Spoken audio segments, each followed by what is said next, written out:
Hey guys, I'm your boy Nick with Pick MMA. Please like the video, leave a like on your way in, leave a subscribe to the channel if you're new here. We're gonna be taking a look at the Dana White Contender Series Week 10. This is gonna be the last week of Dana White Contender Series this year in 2023. So I'm really looking forward to this fight card that we have coming up, guys. We have 6 fights on this fight card tomorrow. One fight was moved up from last week's Dana White Contender Series because Lucas Rocha missed weight by like 5-6 pounds. And then even though his opponent Davi made weight, now they're making them fight at bantamweight, which is gonna be better for both guys. They don't have to drain themselves anymore. Let's get right into it, guys. First up on the card we have Costa taking on Lucas Rocha. Costa is mainly a grappler, but he can strike just fine. He's got a background in kickboxing and Muay Thai. He's a very good striker also. He's taking on Lucas Rocha, who's mainly a striker but can go for takedowns here and there, but his game is mostly to knock his opponents out. He's a very explosive guy for the weight class. At flyweight, he throws everything to knock you out pretty much. He's very dangerous on the stand-up. I'm still gonna be let's take a look at the skills first. So we have Lucas Rocha here. He doesn't have to cut down to 125 anymore. I think he should fight at he's a pretty small guy for the bantamweight. At bantamweight, I think he's not the biggest guy. I think Costa is gonna be a little bit bigger than him. He's gonna have a 2-inch height advantage here, which is gonna probably help him get the takedowns. And let's look at the face-off. Look, Costa looks absolutely ripped.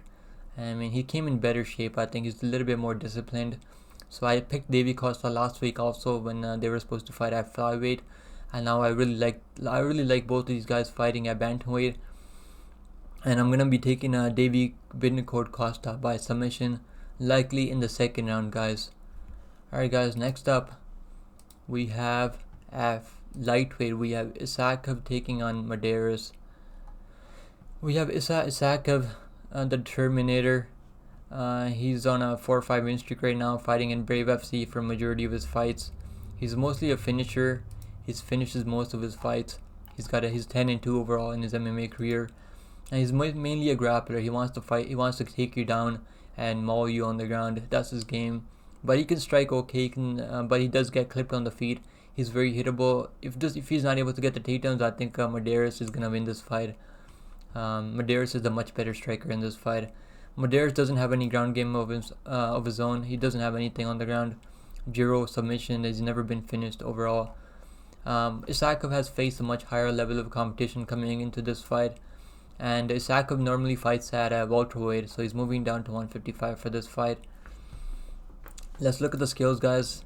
We have Isakov looking absolutely ripped. I mean, this dude came in tremendous shape.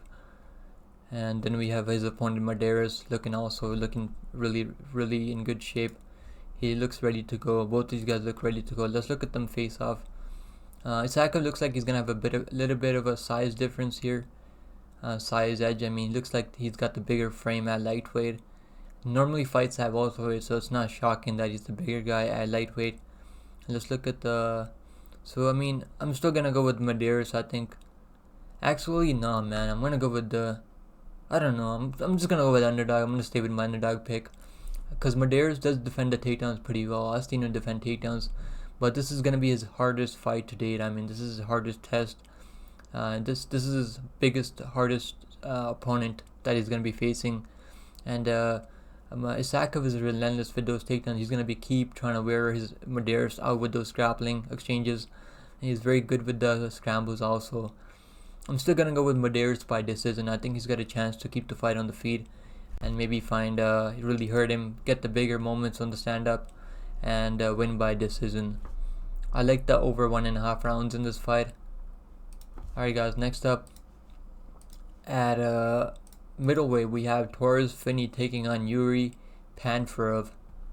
We have Torres Finney is mainly a grappler. Both these guys are 6-0 undefeated. They're both on 11-5 win streak coming in. They both have had similar amateur fights, and none of these guys have taken any L's in their career. Both of them, Torres is 24 years old. Yuri is 3 years older at 27 years old. So Torres is mainly a wrestler. Yuri is mainly a grappler who's trying to find a finish on the ground. Torres is the favorite here at minus 225. The comeback on Panferov is plus 185. Dog. Let's look at the scales, guys. We have Torres Finney. I mean, this dude is 5'7" at middleweight, but he's absolutely shredded. I mean, look at the size of this dude. Just look at the fucking size of his arms. I mean, dude looks absolutely ripped. And then his opponent, Yuri Panferov. He looks so much bigger in this fight, man. I mean, holy shit. If he's able to defend the takedowns. But he's not much of a striker himself. I mean, but look at the size difference between these two. I mean, Panferov looks absolutely ripped. I mean, both of these guys look in tremendous shape. But I don't know. Is Finney gonna be able to get the takedowns? If you guys are gonna be betting on this fight, I think you're better off taking Panferov here, because he's gonna be the bigger guy. He's more dangerous on the ground. But if he gets taken down by Finney has really good ground and pound. I'm still gonna go with actually, I'm gonna switch my pick. I'm gonna switch to Panferov here. I like the underdog. I like him as a plus 185 underdog. I don't know. This is a 55 Finney and 45% Panferov, pretty much 50-50 fight. I'm gonna switch my pick to Yuri Panferov here. I like the size difference between these two guys. I mean, look how big this dude looks. I mean, he's moving down from light heavyweight, so it's not a shocker that he's much bigger. But if Finney starts landing some heavy ground and pound, this fight could be stopped pretty early. I like the under 1.5 rounds, round in this fight, or the under 2.5 rounds. I think the under 2.5 is a good parlay piece. I can see either of these guys finishing the fight in the first round. Alright guys, next up we have at featherweight, we have, of course, Connor Matthews taking on Jair Farias. And Connor Matthews is mostly a grappler, submission grappler. He's coming off a win over Andrew Cruz. He fought on the same card as in Icon FC. I think it was Icon FC, right? He fought on Combat Zone, where Dana White was doing one of those Dana White looking for a fight. So Connor Matthews is very dangerous with the submissions. He's a grappler. This is a grappler versus a striker matchup. Jair Farias has very, very heavy hands. He's a striker. Undefeated 10-0. Hasn't faced the best level of competition. His best win was over Alvo Silva, who was 13-7 at the time. He knocked him out in the first round. I watched that fight. It was a very good knockout. He's very dangerous. And let's look at the skills, guys. We have Farias with the shades on. He looks absolutely shredded. Both these guys look in tremendous shape. I mean, look at Connor Matthews. Look at this dude's shape. He's gonna be a little bit smaller here, but if he gets a takedown, he gets the hooks locked in, the body triangle locked in. I can see him finding a submission here, but I'm gonna go with the Farias here. I like the size difference. I think he's gonna be able to keep the fight on the feet and really put a hurting on Connor Matthews maybe. But I think Connor Matthews is always alive for a submission win. But look at the size difference, man. I think Farias should be fighting at lightweight. I mean, he looks like he's a lightweight fighter. Alright guys, next up, and we have the co-main event of the evening, guys. We have Rickson, Zenidim taking on André, Lima. Zenidim is mostly a grappler, but he can strike just fun. He's really wild with the striking. He's coming out of that Peruvian region. He's 14-1 overall. Hasn't fought the best level of competition. He's 24 years old, 5'7" tall. He's taken on André Lima, who's a very well-rounded fighter. Has a good striking and good grappling. Also, very good grappling. He's a better grappler than he's a striker, but he's got very, very heavy hands. He's undefeated 6-0, coming off a win over Igor Tilin over in LFA, which is a very good win. He ground and pounded him in the second round. He's got heavy hands. He can definitely get a knockout in this fight. And let's look at the scales, guys. We have Zenidim looking in pretty good shape. And then we have Lima, I mean, looking absolutely shredded, ready to go. Let's look at the face-offs. Zenidim has a little bit of a size advantage, a little bit of height. But I think Lima's going to be able to get the takedowns, hurt him on the feet. He hits a little bit harder also. We're going to go with Lima by second round. I'm going to say second round submission maybe. maybe second round TKO. We're gonna go second round knockout for Lima, but he does go for submission. Don't be shocked if he gets a submission in this fight. I'm gonna go with submission, guys. I think he can really find a submission on the grappler Zenidim. I'm gonna say it's André Lima by second round submission, but just take him inside the distance, guys. I see that I like this fight under 2.5 rounds. Under 2.5 rounds is a good play here. Alright, guys. Next up, we're in the main event of the evening, guys. Hit the like button, leave a like for your boy for the algorithm, leave a comment below for the algorithm. Also, you know the deal, guys.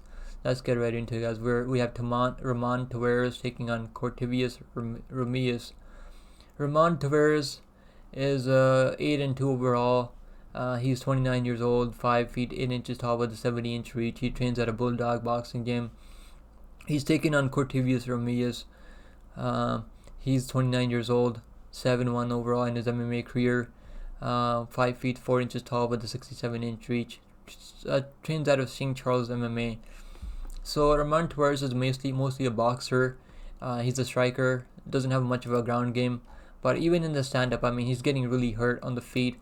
He's getting stunned by these guys, lower level guys. He got knocked out by James Dunn, who's like 5 and 6. I mean, no, not James Dunn. He got knocked out by Edward Messi, who's like 9 and 7 overall. I mean, just not a good look, man. When you're getting knocked out in the first round, in the first 30 seconds by Edward Messi. And now he's gonna be and then he got knocked down by Saidi. And then what happened was Saidi put him down, knocked him down, and then the referee stepped in too fast, in my opinion. So they're giving him another chance to get a win here now. So this is a good I don't think this is a good stylistic matchup for him, because I think that Romious is gonna be able to get the takedown. This dude is very strong in the clinch, very explosive.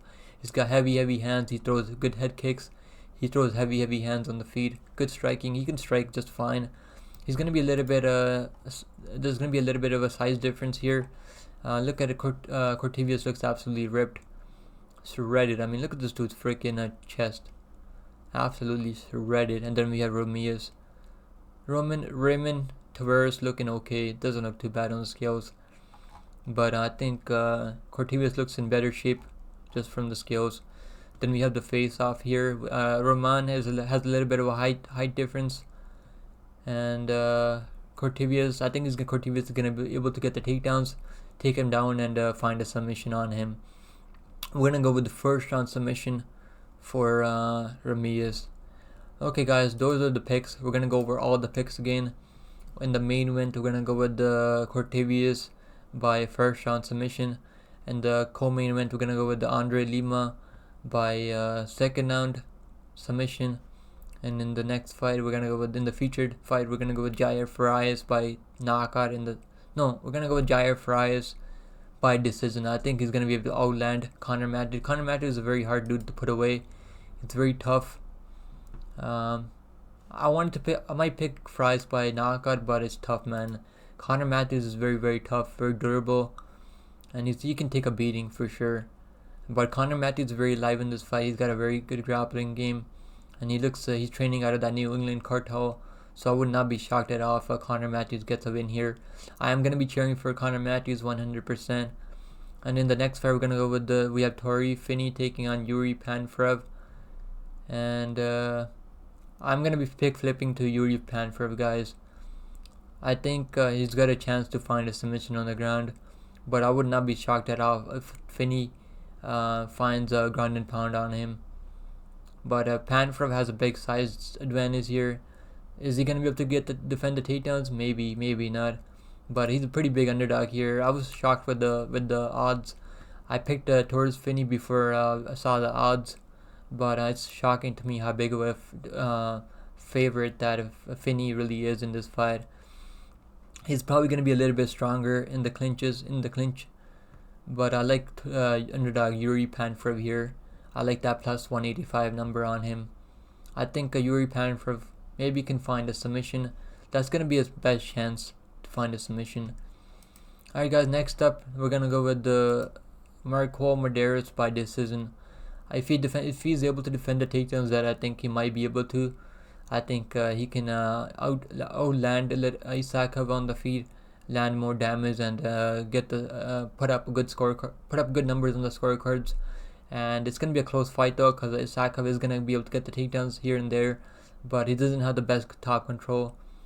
His opponents are able to get up from underneath him sometimes, but if he gets on top and gets on mount, I would not be shocked at all if he finds a submission on Mederos. But my pick is Mederos by decision. Most people are picking Isakov, no shocker. He's fought the better level of competition.